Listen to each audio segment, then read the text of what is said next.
صحیح بخاری اور مسلم کی متفقن علیہ حدیث ہے. صحیح بخاری میں 1397، مسلم میں 107.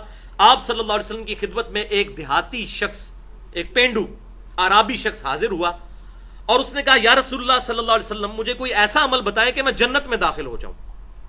آپ بھی چاہتے ہیں، میں بھی چاہتا ہوں. تو آپ صلی اللہ علیہ وسلم نے ارشاد فرمایا کہ اللہ کی عبادت کرو اور اس کی عبادت میں کسی کو شریک نہ ٹھہراؤ. اور پھر آپ صلی اللہ علیہ وسلم نے 4 مزید باتیں ارشاد فرمائی، ٹوٹل 5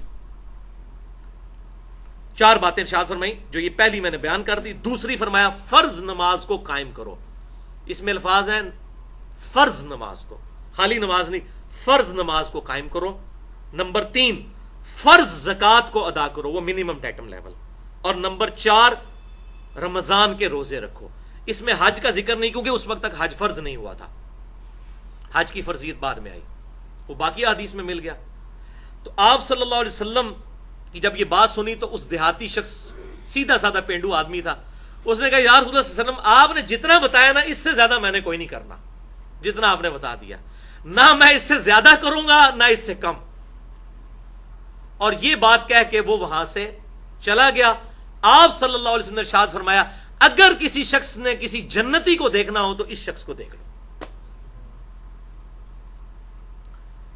اچھا، اس حدیث کی وجہ سے ایک بہت بڑا ٹروتھ ریویلڈ ہوا ہے، جو علماء کہنے سے ڈرتے ہیں، لیکن میں ڈرتا نہیں ہوں اللہ کے سوا کسی سے. میں حق بات آپ کو بتاؤں گا چاہے کسی کو بری لگے، کہ اس میں آپ صلی اللہ علیہ وسلم نے منیمم ڈیٹم لیول صرف فرض نماز کو قرار دیا ہے، سنتیں اور نوافل اس میں شامل نہیں ہیں. اور فرض زکوٰۃ اگر کچھ زیادہ دیتا ہے تو دے.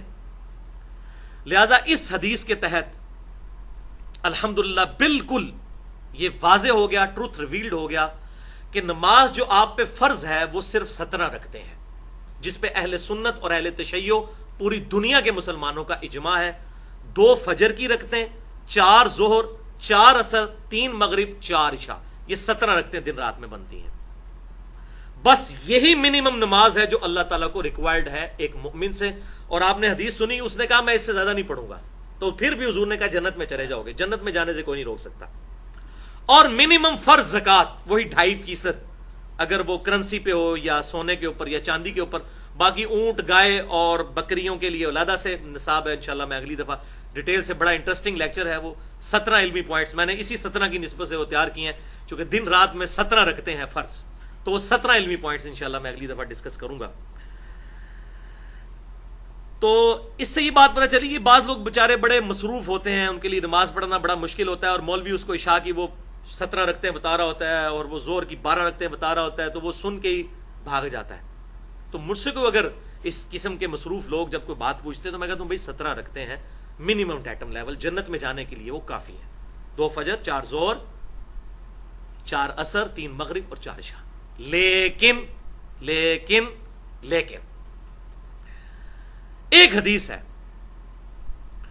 جو سنن نبی داؤد میں اور مسند امام احمد میں صحیح سند کے ساتھ موجود ہے، اور مشکات المصابیح میں بھی انٹرنیشنل نمبر کے مطابق 1330 اور 1331 نمبر ہے، کہ آپ صلی اللہ علیہ وسلم نے ارشاد فرمایا قیامت والے دن سب سے پہلا سوال نماز کے بارے میں ہوگا. جس کی نماز درست نکل آئی اس کے باقی معاملات آسان ہوتے چلے جائیں گے، اور جس کے فرض نماز میں اگر کوئی کمی نکل آئی تو اللہ تعالیٰ فرشتوں سے فرمائے گا دیکھو میرے بندے کے اگر کوئی نفل نمازیں موجود ہیں تو ان کے ذریعے اس کے فرائض کی کمی پوری کر دو. تو نفل پڑھے ہوں گے، سنت موقدہ پڑھی ہوں گی تو کمی پوری ہوگی نا.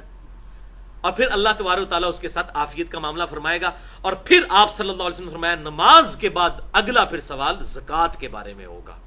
اندازہ کریں یہ کتنی امپورٹنٹ چیز ہے.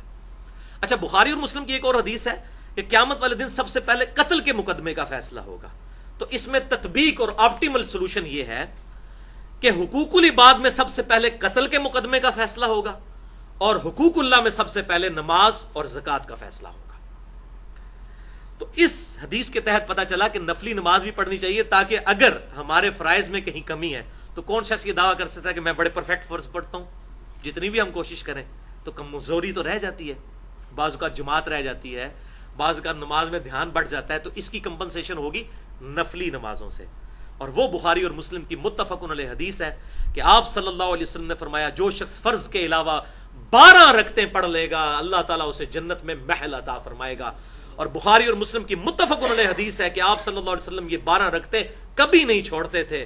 پھر امہات المومنین سیدہ ام حبیبہ رضی اللہ تعالیٰ عنہ اور سیدہ عائشہ رضی اللہ تعالیٰ عنہ نے اور سیدہ ام سلمہ رضی اللہ تعالیٰ عنہ نے بیان کیا کہ وہ 12 رکعتیں ہیں 2 فجر سے پہلے، 4 ظہر سے پہلے، 2 ظہر کے بعد، 2 مغرب کے بعد، 2 عشاء کے بعد، یہ 12 رکعتیں بنتی ہیں.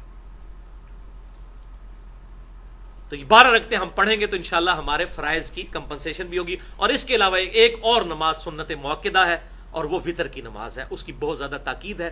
ایون وہ جو وتر کی نماز ہے اور سنت موقدہ فجر کی، یہ آپ صلی اللہ علیہ وسلم نے کبھی سفر میں بھی نہیں چھوڑی. فجر کی 2 سنتیں اور عشاء کے وتر، وہ آپ 5 بھی پڑھ سکتے ہیں، 3 بھی پڑھ سکتے ہیں اور 1 بھی پڑھ سکتے ہیں، بلکہ 13 تک پڑھنا آپ صلی اللہ علیہ وسلم سے ثابت ہے. وہ انشاءاللہ کبھی موقع ملا تو میں وتر کے حوالے سے بھی گفتگو کروں گا.